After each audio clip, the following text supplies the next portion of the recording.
be working during this session. We'll be working on a lot of different data reports that are collected, or any stories on gender based violence. And if at any point you feel it's a little disturbing, or you are not comfortable with it, please feel free to reach out to us, take a break, or step away if needed. And we'll be the Red Dot Foundation team will be here to help you in any way possible.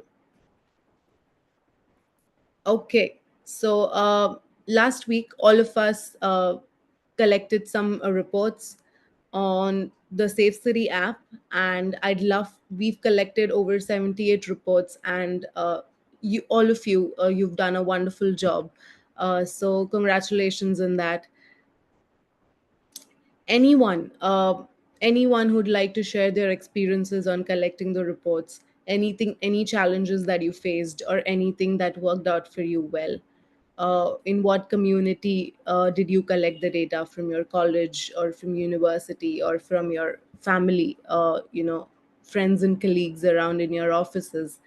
uh, I would love to hear from a couple of you. So if you're willing to speak up, please raise your hand or just turn on your camera, or just message in the chat. We can listen to your experience.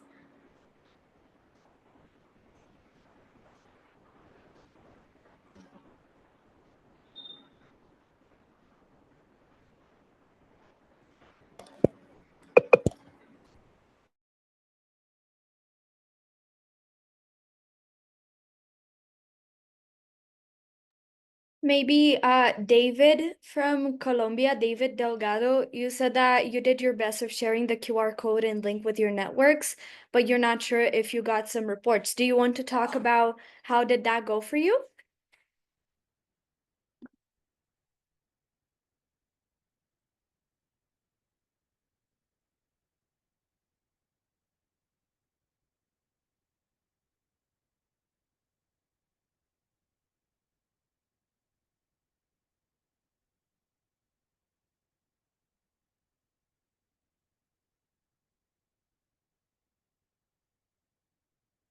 You could also say and write in the chat.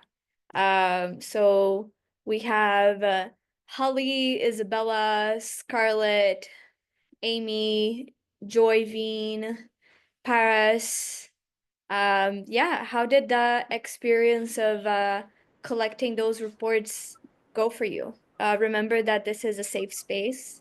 And we just want to support you the best we can.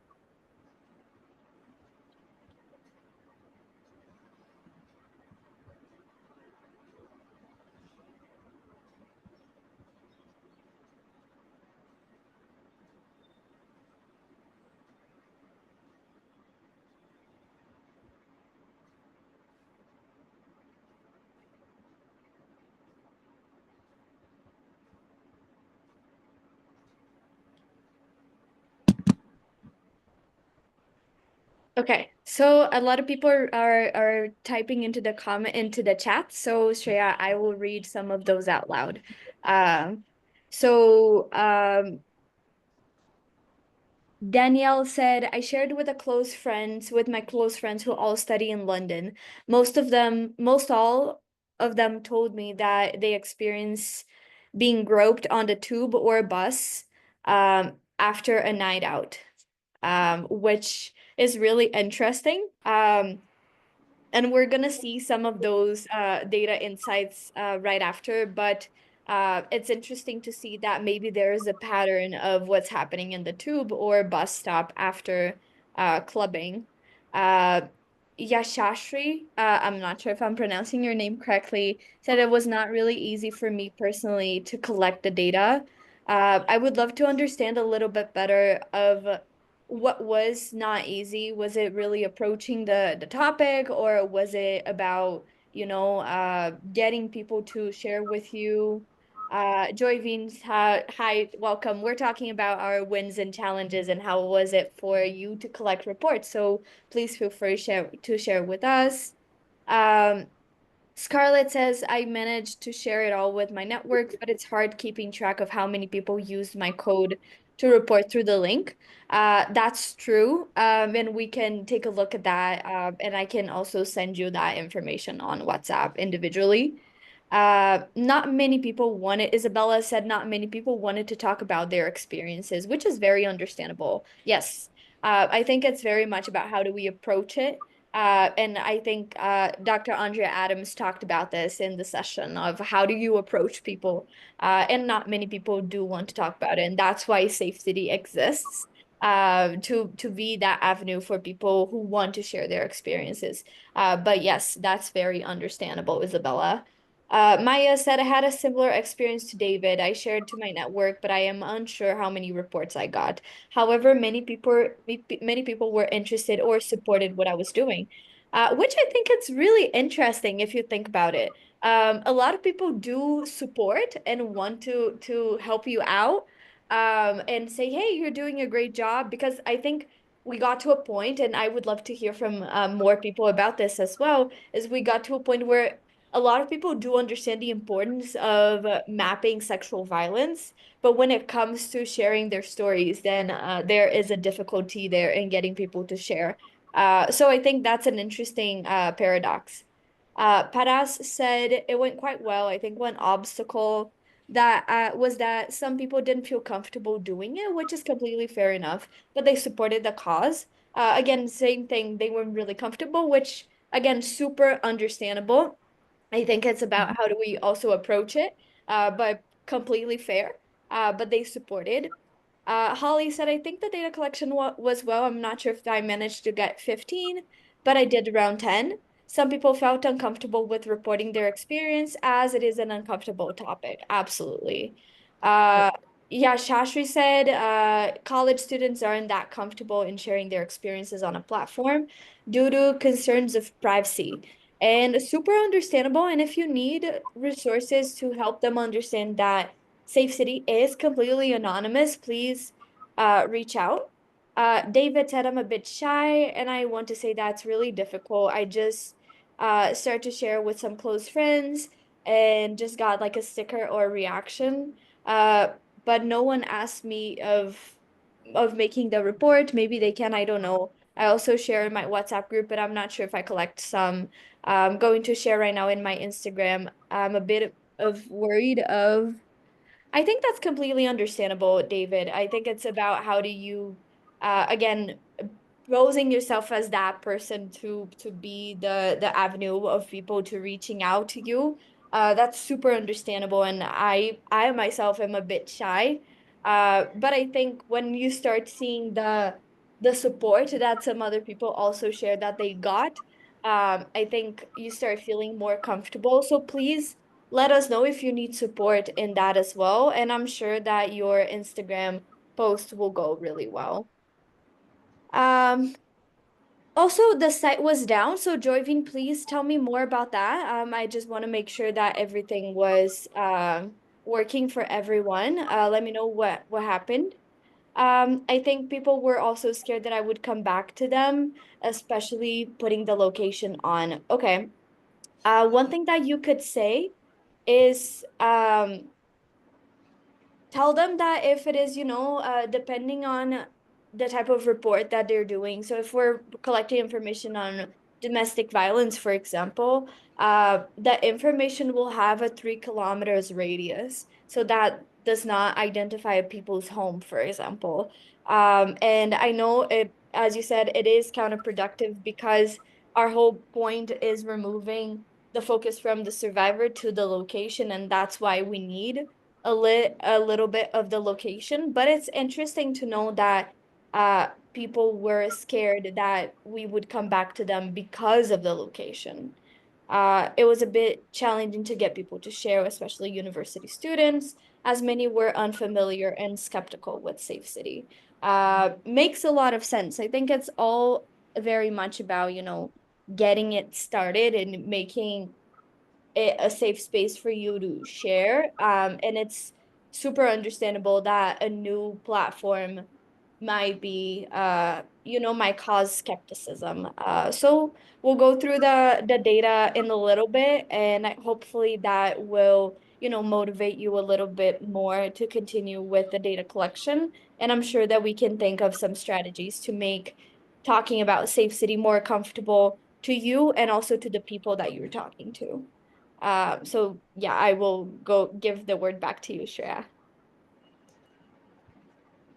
Thank you, Kamala, and thanks everyone for sharing your concerns and your, wins for the data collection that you all of you did. And I hope you all get to overcome the challenges that you face this week in the next week.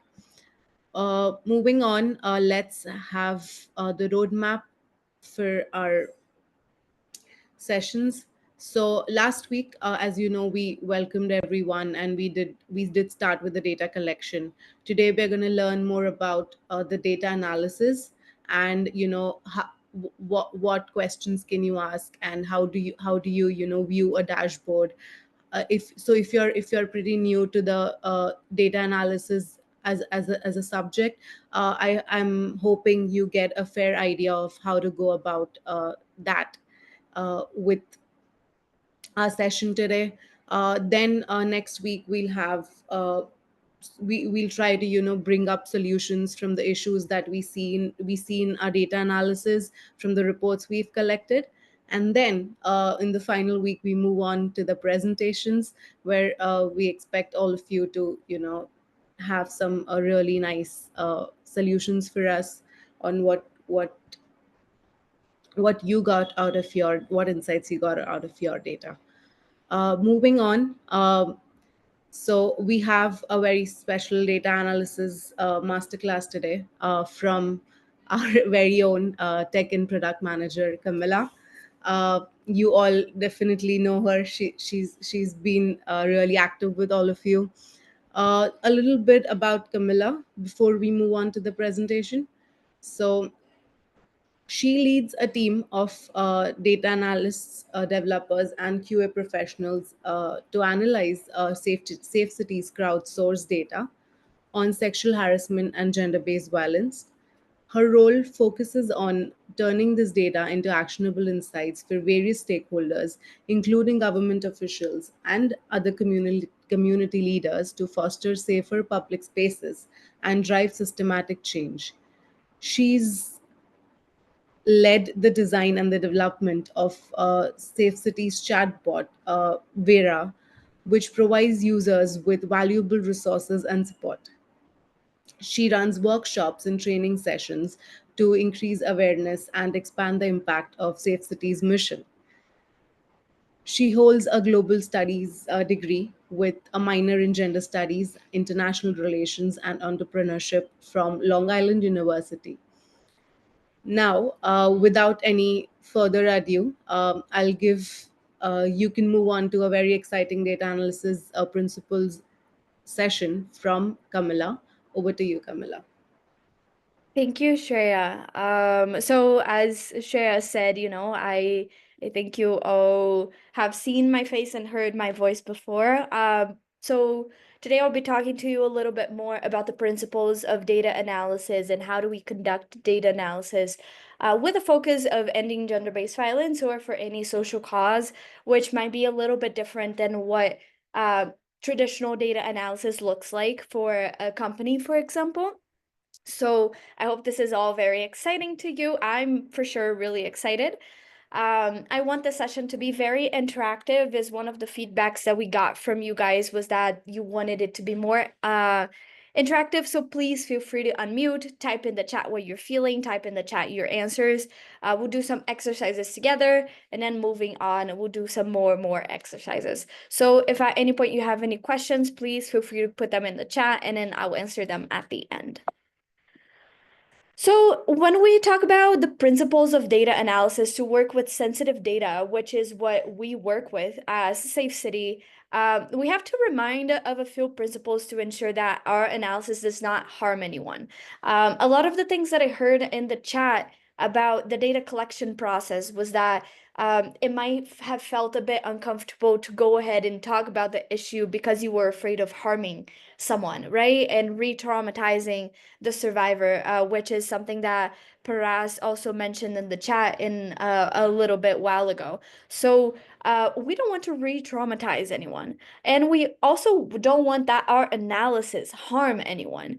We don't want that data and that analysis to come back to the survivor, as we also mentioned in the chat. The goal of the data analysis process is to find actionable insights to improve people's lives. And we'll go on how do we get from raw data into actionable insights in just a little bit. But some things that it's important for you to understand. The first thing is when we're dealing with sensitive data, some things that would make it better and cause less harm is first, avoid as much as possible to have personal information. So names, addresses, social security numbers. Try to take the focus out of the interviewee as much as possible and focus on what really you want to know. This ensures that the person is safe and more free of any potential data related harms. Also, make it broad. You want your analysis to be broad. Of course, you want it to be detailed, but not detailed about the survivor or about a specific experience, but rather more about the whole context of what's happening in one location. So, for example, one thing that I heard in the chat, I don't remember right now who said it, but it was, so I talked to my friends and all of them had experiences in the tube or in the bus after a night out. So, isn't that a pattern? Are we seeing something in there that might give us some actionable insights? That is how we make the analysis broad and informed consent. So, through even though the research might be anonymous and Safecity does that, but for any further research you'd like to conduct, you have to have informed consent. The person that you're interviewing needs to know that they are taking part in a survey. And they have to give their consent. The data is always unique and personal, so we have to make sure that the person is giving us consent. And we also have the three principles of ethical data collection that Dr. Andrea Adams very well mentioned last week. But we do have to remember to respect the survivor. Remember that the sensitive data is just not hard to hear, but also hard to recollect. Provide supports to whoever is sharing their story with you, especially if we're talking about cases of rape, domestic violence. Just make sure that you have also resources in case that survivor gets tricked. Justice. The data collection needs to have a purpose, and in our case, we have to do our best to bring tangible results to the community. It doesn't make sense for the survivor to just share with them their information. We don't do anything with it. That's why it's really important that we have in mind the purpose of our data collection, and in this global data challenge is by the end of the fourth week we will have some tangible solutions to these issues in your community.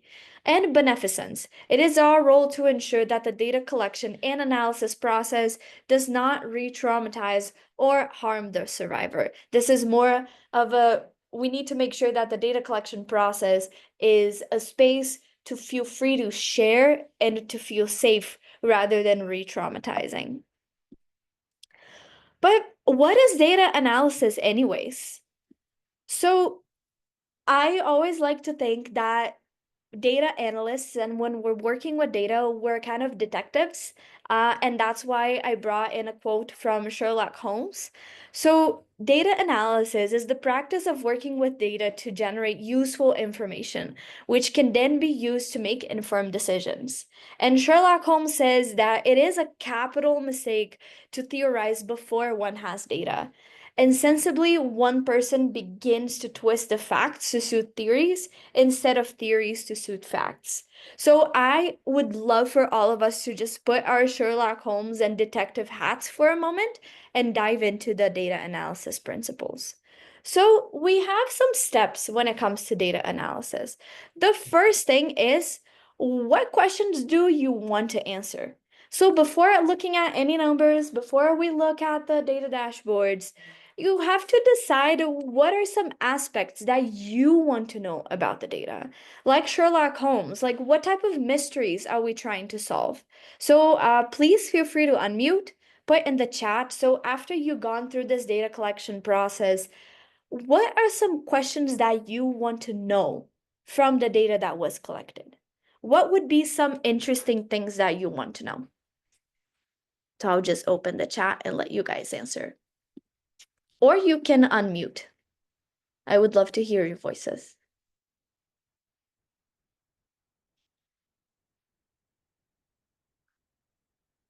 So what do you want to know from the data?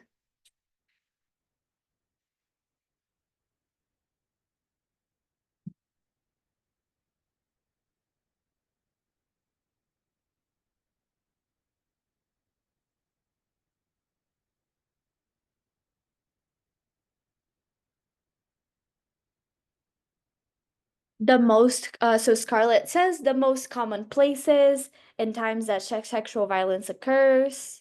So many. I want to know the ethnic and gender makeup of the regions most affected. Is there a particular time of day where it happens? Uh, are any patterns like common things, most common incidents, the most common cause of these incidents? Yeah, this is all really great. Shreya also said, I want to know what's the most common crime committed in a particular region. What are the most dangerous places and at what hour? This is all awesome. And I love that we might have the answers to those questions. So keep them there, keep them in your head as we look to the data. Okay. So, second step is finding the evidence. Now that we know what we want to find, we need to collect the data, which is what you did last week. There are a few ways to collect data. So primary data, which is what we're dealing with. So crowdsourced interviews, surveys, and you can also match that with secondary research, government statistics, or API trackers. So for API trackers, if you're looking at analytics, if you want to understand who's using, for example, a specific website, that's where you would use it. Government statistics are always really great to intersect with crowdsourced data, for example. So we know that UN Women says that 1 in 3 women will suffer gender-based violence at least once in their lifetime.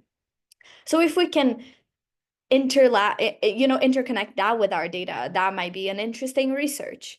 Or other research. What has other people said about your region, about your community?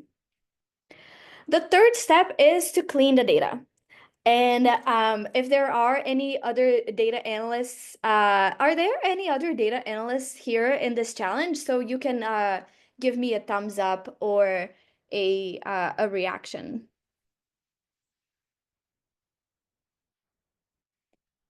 So any other data analysts in this group?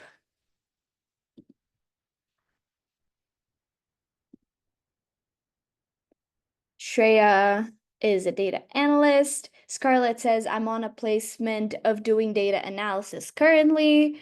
Okay, awesome. So you guys might want to know that the data cleanup is one of the hardest parts to do because you have to standardize data. You could do that in very different ways and using different metrics. For example, you could use SQL, Python, or other coding languages like we do here for Safecity. This is just a little bit of how we organize the data that you guys collect, or you could use Excel formulas if you have a smaller data set, for example. And then the fourth thing is analyze the results. Now we get to the fun part, the discovery. So by manipulating the data, and when I say manipulating is very much just how do you place the data. Of course, we're not changing any information there, right? We're just placing metrics together to create graphs, word clouds. You can begin to find trends, correlations, outliers, and variations that will help you tell a story. So these are 3 graphs of a program that we ran last year. And we were asking people about their mode of transportation, how did they move around the city, and their gender. So in here, we could notice that different different racial identities have used different public transportations, and that correlates to different feelings of safety. So we could see that more Black and brown people were using bus and public transportation, while more white people were using cars and private vehicles. And that would correlate if they would have faced different types of violence or not. And finally, you can interpret the data. So you see the graphs, you create the graphs, you build the graphs, and now you can start to draw some conclusions and hypotheses that are data-driven. You can correlate different analysis to draw your conclusions. And this is also the part where we get to do storytelling and try to understand the people behind the data set. So for example, if we take the example that one of you put in the chat, that you talked to your friends, and basically all of them said, yeah, it's actually a real problem when we are coming back from a club and we have to wait for the tube or for the bus, because it gets very unsafe. I've heard comments about my body. I've been touched, I've been groped. I just feel very unsafe in that location. And this is after clubbing hours, so kind of like, I don't know how long do people party in the UK, but if it was Brazil, it would be broad daylight again. But let's say that you're coming back home at like 2 in the morning. Um, so we have a specific time period, we have a specific location, and we have a specific type of situation. So what does that tell us? What's the storytelling that we can build behind that? So I know this might be a little bit too much information, so I would love for us to do an exercise together. And for this, I really need you guys to be participative in the chat, okay? Or unmute. Look at both of these graphs. What are they telling us? That's my question to you. What are these graphs telling us?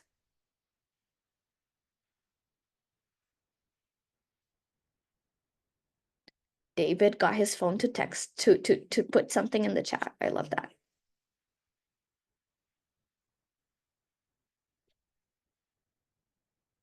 So what are these graphs telling us?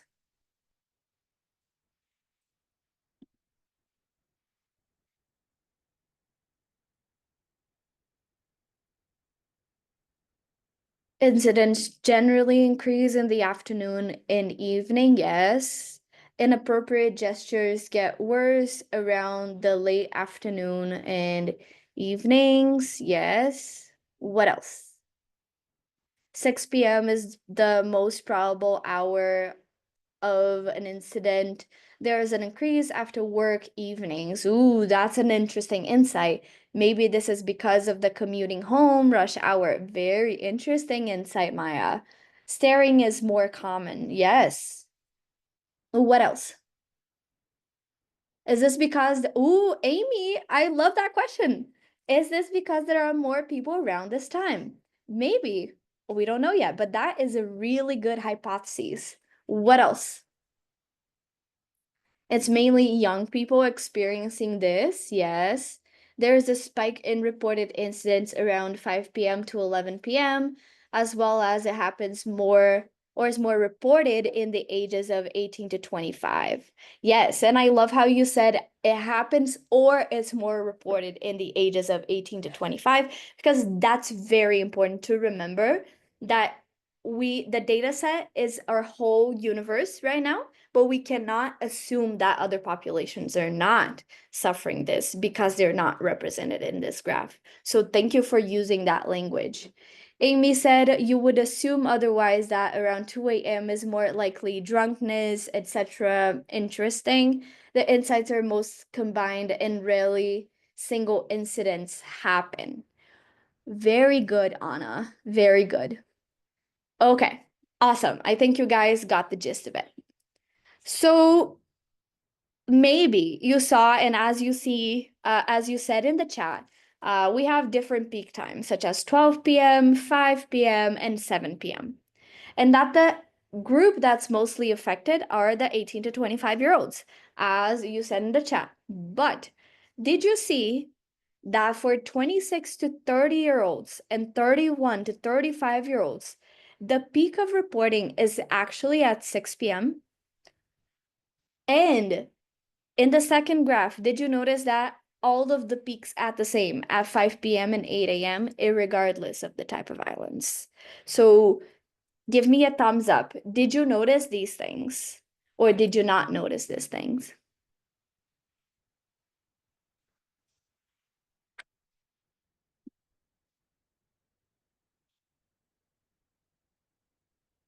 Hurrah said yes. Okay. Who else? Anyone else notice all of those details? Maya. Yeah. Love that. Okay. I love that we have a group that is very data centric. So I think the analysis that you guys are going to conduct, I'm super excited to see that. But okay, so we found these things, right? We saw these things, we analyzed this, and we came up with some possible hypotheses of what might be happening, right? But honestly, how do we use that? How do I use that data for advocacy? Well, the first thing that we have to do is list the facts. So let's list the facts, shall we? So we saw 5 peaks in the data: 8 a.m., 12 p.m., 5 p.m., 6 p.m., and 7 p.m. The groups that are most affected in at each of these times at 18 to 25 at 8 a.m., 18 to 25 and 26 to 30 at 12 p.m., 18 to 25 at 5 p.m., 26 to 30 and 31 to 35 at 6 p.m., and 18 to 25 at 7 p.m. So you see what we did here is we took that graph and we kind of tore it apart a little bit and listed the information so it's easier for us to understand what we're seeing. And that the type of violences that these survivors are facing are staring, ugling, and commenting.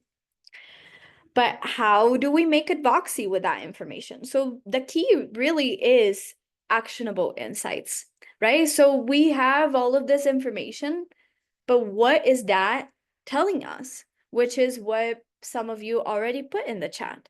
So by listing these actionable insights, we're able to think of solutions and advocacy. So, for example, based on peak hours, people are suffering violence on their way from and to work and school. So, we saw the peaks at 8 a.m., 5 p.m., and 6 p.m. So, this is normally the time that people are getting back home. And as someone in the chat rightly said so, maybe that's because there's more people around. So one advocacy campaign you could do is distribute whistles for people to use when they get harassed. This could get attention as if there's a lot of people around, and it makes the perpetrator uncomfortable. Second is based on the categories, people are being cackled, touched, and stared at when they are on their way to school and work, right? So we know the time, we know kind of who is being affected because we know their age. We know that they're university students most of the times, and you know where it's happening. You have the location. So you can write an official letter and convey the issue to local authorities. And maybe there's a demand for a police officer to be on standby in these locations. So that might be a possible solution. I want to give an example of one of our partners in the Netherlands. So in the Netherlands, they were facing a similar issue as the post-clubbing hours. So people were feeling very unsafe when they were waiting for public transportation after going to a club. And we were seeing a peak in cases of touching and groping, catcalling, stalking, taking photos without consent. So very much public harassment issues.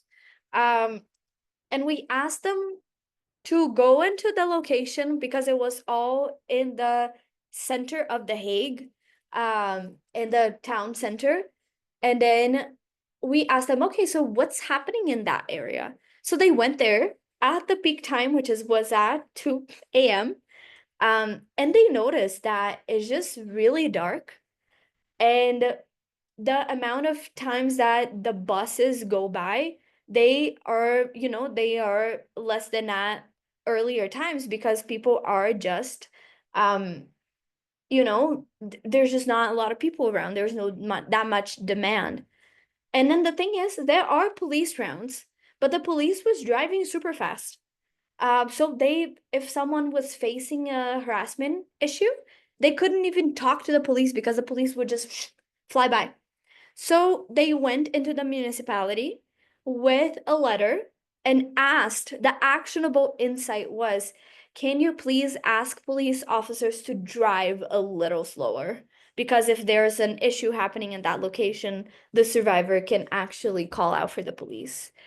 So you see how simple that can be? You see how easy a solution to a problem might be? It's just literally driving a little bit slower. And we wouldn't know that if we didn't have the data. So that's how we transform those insights into advocacy. And to finalize, I there's a few things that we should keep in mind. The first thing is data tells stories. Always keep in mind that the data points are stories of real human beings, and our goal is to, at the end of the day, improve all of their lives. The analysis is constant. So when we're working with data for social issues, the data is also ever always changing, evolving. So we need to constantly collect and analyze more data. More things are happening, things change. For example, Louise and I hosted a research in Brazil about climate change and sexual violence. And there is a clear pattern between if the climate is changing and the violence that is happening. So that's why we constantly need to collect and analyze reports. Ethics. We need to be very careful as to how we collect the data, how do we store the data. So ensure that you have processes if you're collecting more reports, if you are doing further research, that you keep the data set secure. We from Safecity, we take a lot of precautions for that. We have several different measures and methods of keeping the data safe. And finally, which was one of the things that someone shared in the chat as well, is we only know a bit. So even if we have the most extensive data sets and combinations of methods, the data analysis only shows one side of the story. So make sure you combine it with experiences. So these folks from the Netherlands, they went in there and then they saw what was happening and they combined that with the data. They combined data with experience. Again, we cannot say, for example, that by analyzing the data from the UK that you guys collected or from Brazil that you guys collected, that most that the people that are affected or who's suffering violence is 18 to 25-year-olds, because that might be just the people that you guys got in touch with. It doesn't mean that older folks do not get harassed or violated. It means that we're looking at a specific combination of people. And that doesn't mean that the data is biased, but rather we just have to keep in mind that we're only looking at a specific lens or a specific issue. So just make sure that you combine things. And I really like the way that I believe it was Amy in the chat that you posed that the most affected group or that we have more data is 18 to 25. So always keep that in mind when you're presenting the data. And yeah, I think I talked for a really long time, but I got super excited seeing your insights. So are there any questions, any comments that you guys want to say before we move on to do some hands-on activities?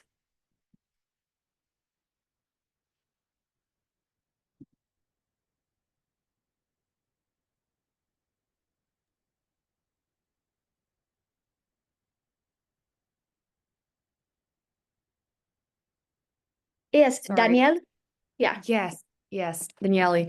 I just wanted to ask what got you into data surveying in particular with Red Dot? What brought you to this career? Is that okay to ask? Yeah, that's an amazing question. Thank you, Daniele. I hope I pronounced it right now. Yes, correct. Yeah. Yeah. Okay. Awesome. So I come from a business and innovation background, so I'm a very rational person from day one. And I always really liked seeing things in a tangible way. And I've worked in what in Brazil we call the third sector, so the NGO sector, for 7 years now. I started with NGOs in Brazil. Then I went to social businesses in Brazil. And then I met Elsa and my life changed. And I'm really happy to be where I am. Um, but one thing that I always noticed about NGOs is that there was not a lot of, and from the NGOs that I worked with in the past here in Brazil, was that there was not a lot of informed decision making. There was always a demand, and then it was always about supplying that demand of food, of medication, and it was very, like we have to do it, we have to do it, and then at the end of like 2 years, we were still feeding the same people that became dependent on us.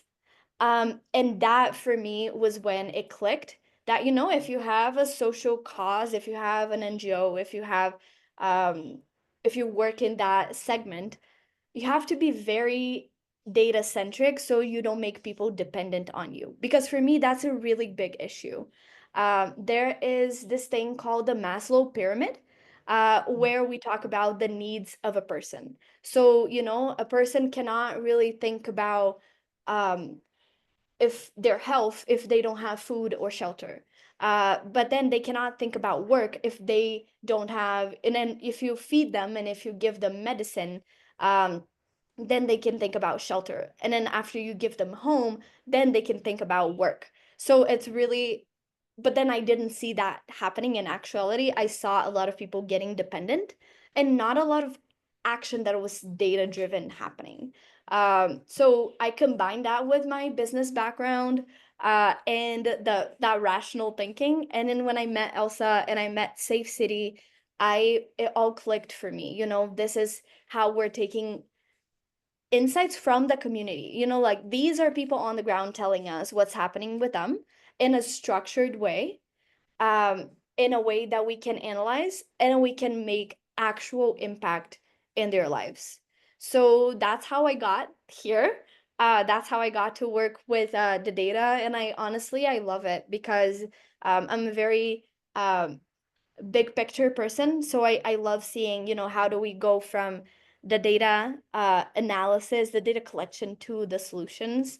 And that's why a couple of years ago I created the Global Data Challenge, because we'd really go from, data collection to solutions. And yeah, I hope that answers your question.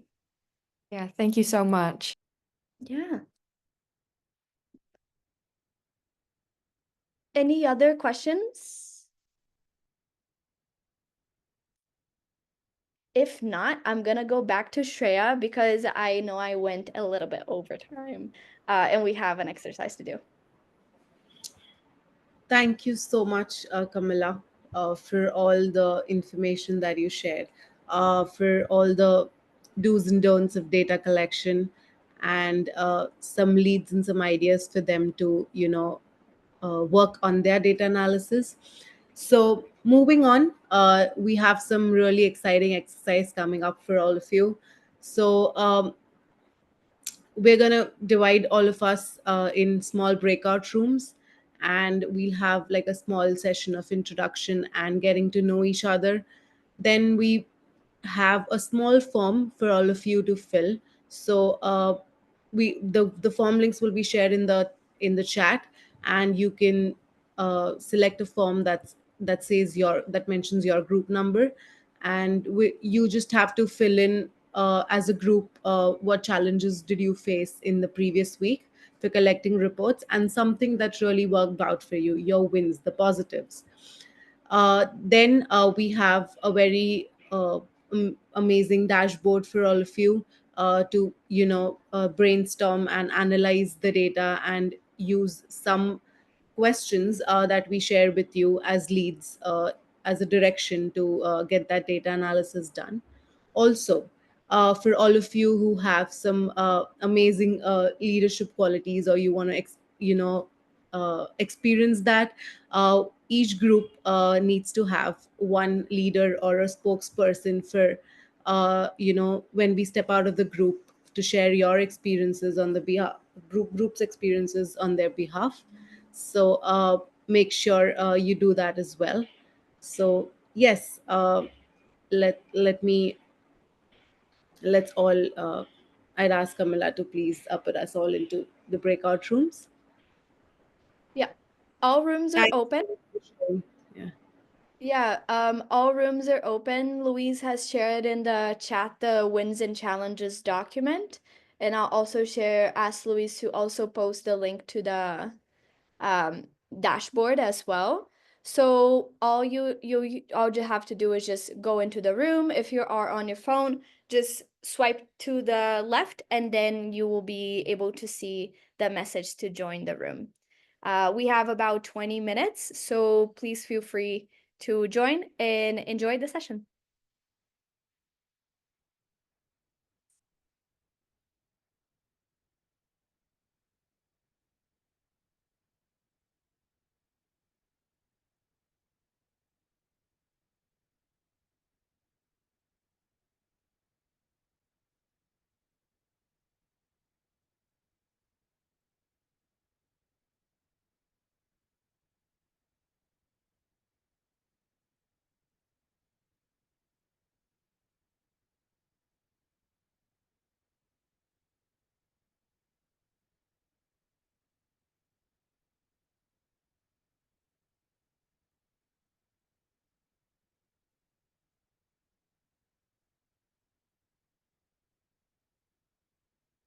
So for Paras and Joyvin, do you have any questions on how to join the room?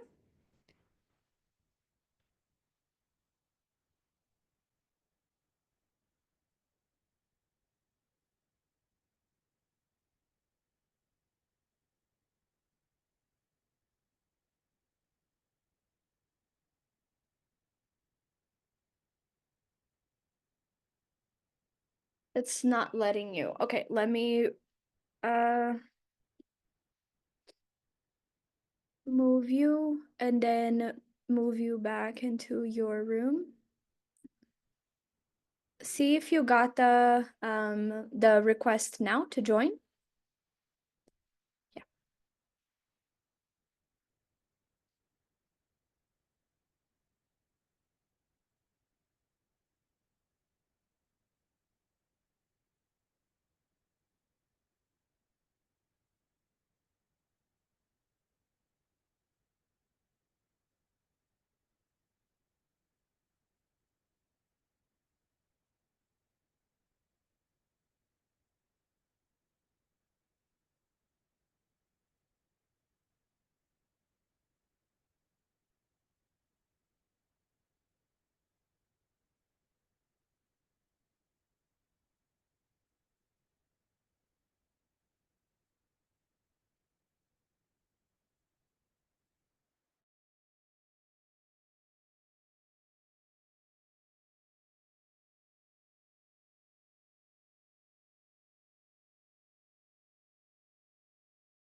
Before I move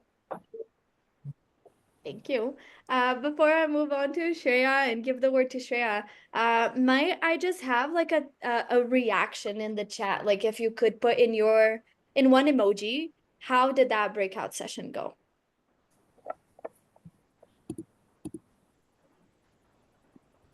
It can be a reaction. Oh, I love that, Scarlett.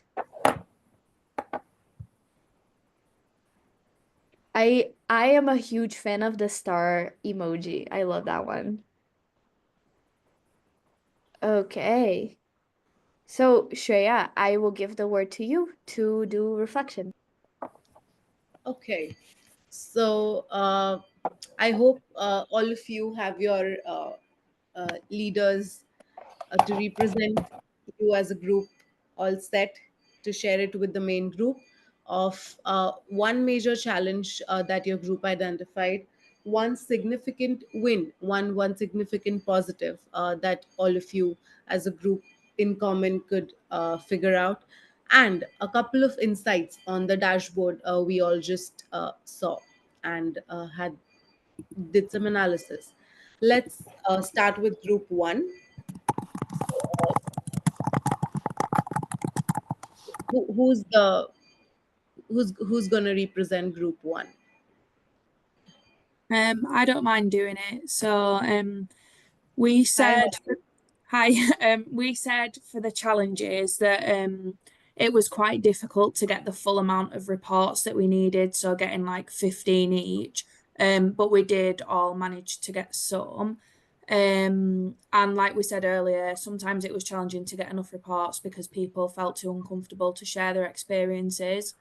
And then we put in the wins that we managed to get at least some reports each, and that we were able to share the link and the app easily with our friends to get reports. So some people were saying they did this through social media or by speaking to people directly. Um, we also said for the additional insights, that some people potentially found using the app difficult if they were like non-English speakers. But that was everything we put in the graph. And then for the insights, we saw that there were mostly females, so a lot of incidents were targeted towards women. And the most common seems to be the commenting or sexual invites and the touching or groping. But there was a like really low amount of people that reported it to the police.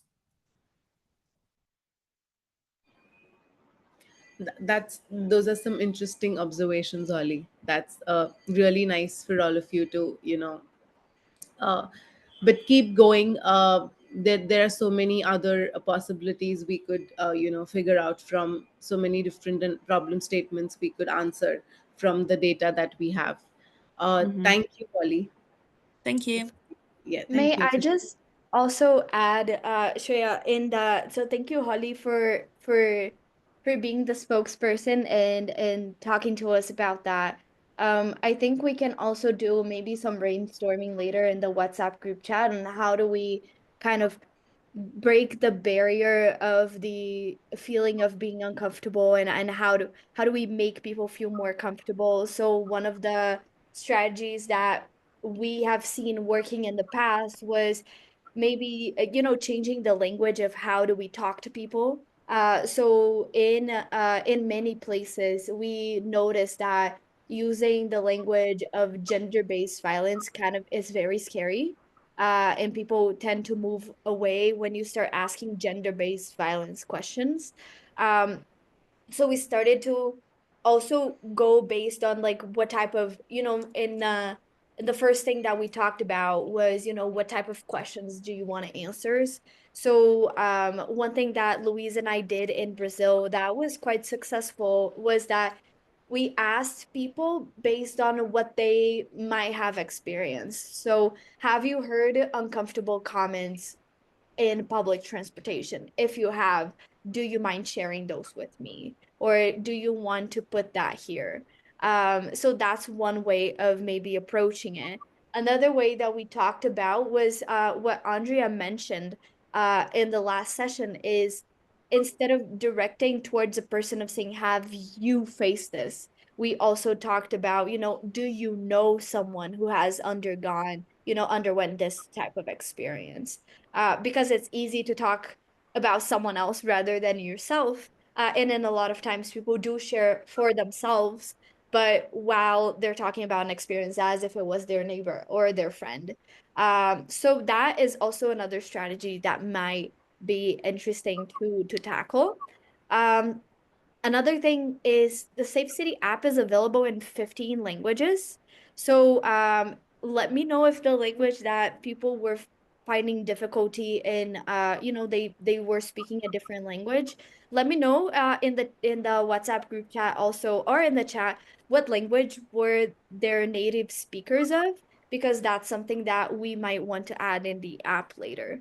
And I love the insights about the gender and the police reports. I think that is a very great space to be in the beginning, and understanding, okay, so what does this tell us about a pattern, right? People are not reporting to the police, and they're reporting commenting. Is commenting actually something that you can report to the police? Question mark. So that's a good place to be. So I would definitely encourage all of you to ask those further questions as well. Thank you, Shreya. Thank you, Kamala, for sharing your insights. Okay, let's move on to group two. Who would like to speak and represent the group? So I'll be representing group two. So the main challenge that we found, our group was predominantly students, so difficulty to talk to strangers about collecting information. And since we're students, we tend to ask other students or ask society, so this can distort the data and it can be heavily student-based rather than different groups and different identities. It could easily just be a certain age, ethnic background, depending on what university, and sometimes some societies are like academic societies, so it tends to be a certain type of person, if that Yeah. makes Yes, it the does. win that we, yeah. One of the successes were while being students is also a good thing since it's easier, we seem more approachable, and they're more receptive to answering questions. An additional insight that we added, which was linked to the challenges, are technical challenges. Sometimes the app goes inactive and doesn't allow you proceed to the next step. One of our group members stated that. And with the additional insights, I don't know if it's okay to add a critique. Is that okay? Yeah, the critique would be we could add an offline data collection. So that way, even without Wi-Fi, they could put in data and not be worried that the data would be lost. And also the app interface in particular, I feel like it looks daunting if you were to see the app on a go, because it's just a map full of red dots. So it looks like, oh my gosh, do I want to contribute to making certain areas look more fearful or dangerous? So that's what we talked about. Thank you so much for your observations. Uh, I think it's very interesting that you mentioned that the data can be biased, because that's very, that's a very, very important bit to understand, that every community, every sample size that we take, the data can be biased. So reaching out globally to, every age group and every corporate, student, family, colleagues, it's very important to, for the data to be really even and not really biased. And thank you for the feedback. We'll try to work on that. Thank you. Shreya, if I could add something, Sure. Daniele, I think that um, it's a challenge to work with a very specific age group, but also I particularly am very interested in seeing how gender-based violence presents itself in universities. I don't know about the UK, especially, but here in Brazil, we don't have data on that. So this is something that we have been talking about for a while as well. So, it can be also a very interesting data set and data insights that we can get from that, because I feel like campuses are places where things happen and go very underreported. So it's really interesting to see that as well. So, it's not all a challenge, but we can talk about other ways to reach different age groups and demographic groups as well. Thank And you. I also wanted to add that, I do understand that, yeah, we're focusing on one type of people, but I think when you get to do something about it and then you create that change, even if it's in a small space, in a small university community, then you create rapport, and you create confidence that you could do that with a larger audience. And in our experience, that also, when you have case studies of, okay, I did that with a community of 40 people, and it worked really well. These are the insights. Now I want to do that with 5 university campuses. And then you can take that to a city level, to a national level. So there's always ways to scale, and reach other communities, but it's also good to be able to start from somewhere. I would say that too. Thanks, Camilla, and thanks, Louise. Moving on to group three, uh, I would love to hear your insights. Hi, I'll be representing group three. Hi. So similar to kind of what everyone else kind of had is that there are people that weren't comfortable sharing their experiences in the formal sense. But what we found, like the most interesting thing that we'd found was that not everyone was really aware of the different categories of gender-based violence. So the differences between physical assault or being groped or catcalling versus like harassment. And so even if the people weren't willing to share their experiences, we were able to spark a lot of conversations and explain to family, friends, and the people that we'd spoken to. And so they were then better educated about their experiences or the signs and the what the different ones are, which I think is quite good. So even when we're not getting data in the formal sense, we're still helping in the community. I think that was a really interesting and nice thing that we'd found in our data. And so yeah, we kind of got essentially there was a lot of conversations coming out of sending out the form for people to fill out. Yeah. Thanks, Maya. Thank you for, yeah, thank you so much.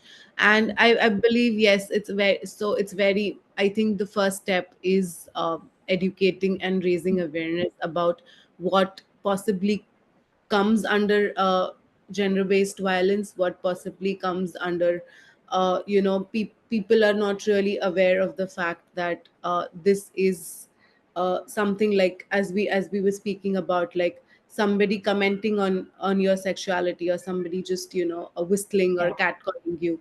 So people are not really aware that this might, this can be reported, and then so something we so that's the goal. We need to create more awareness. Thanks Yeah. for the, yeah, thanks for the observation.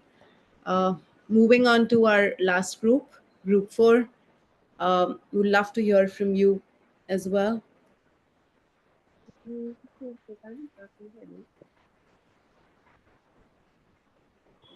Hi, Isabella.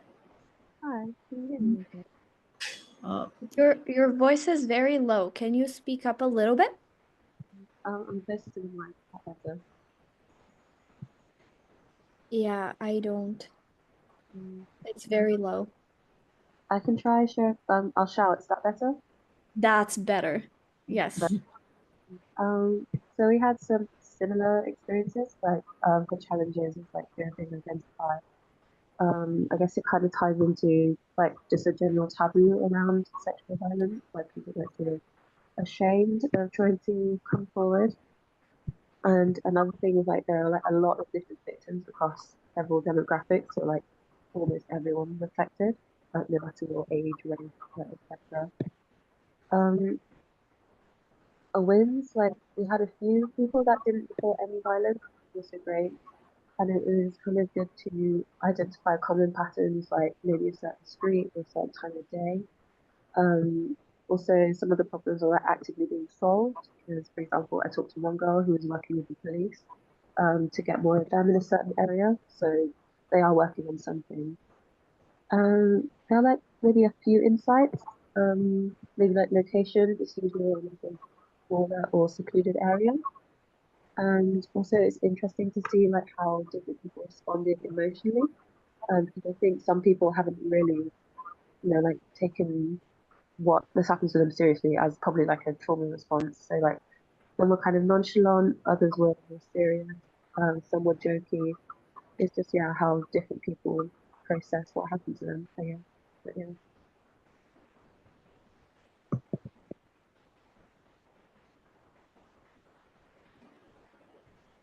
Thank you, Isabella. That was really awesome. And I think yeah, when it's always really interesting to see what goes under someone's mind when something like this happens. And I think it's always really interesting to see how people do think it's about their gender, and then how the second category was, intimidation. So I think that speaks up a lot about how people are feeling um when they, when these things happen, and what goes through their heads. So thank you.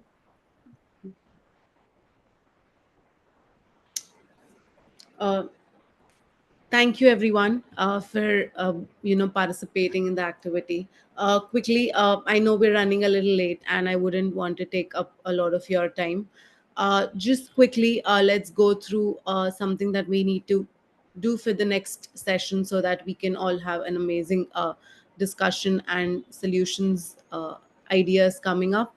So, firstly, would love for you guys to keep collecting reports. So you have your groups today, and as a group, it would be great if you could aim for around 50 reports. Uh, it's going to be a lot of good data that comes up. Secondly, do not forget to fill out the feedback form. It really helps us improve the sessions.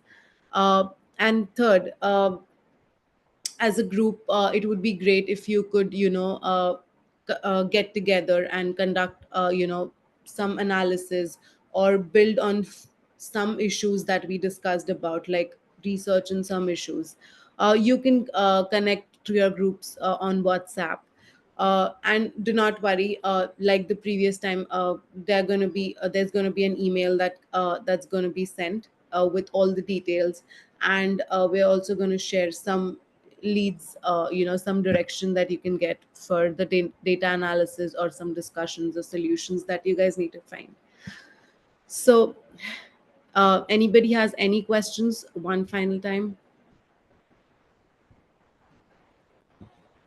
I will just uh, say, sorry, Shreya. Just no, one thing is we will be sharing the groups with you on WhatsApp. So if you were in group one today, we will be sharing a link for you to join the group one smaller group chat, so you can also be connected with other folks. And yeah, it's really important that you conduct further research. So think about the things that you saw today, and think about them a little bit more, because next week we will be moving on to how do we find solutions. So that would be super, super helpful. So, thank you. That's all for the session today. Thanks. Thank you so much for uh, making this session an interactive one and a very interesting one. It was lovely to see all of you participate in the activities, and I'm hoping I see all of you in the next session. We're again going to have some interesting activities and challenges for all of you. So have a good week ahead. See you next week. Bye bye. Thank you.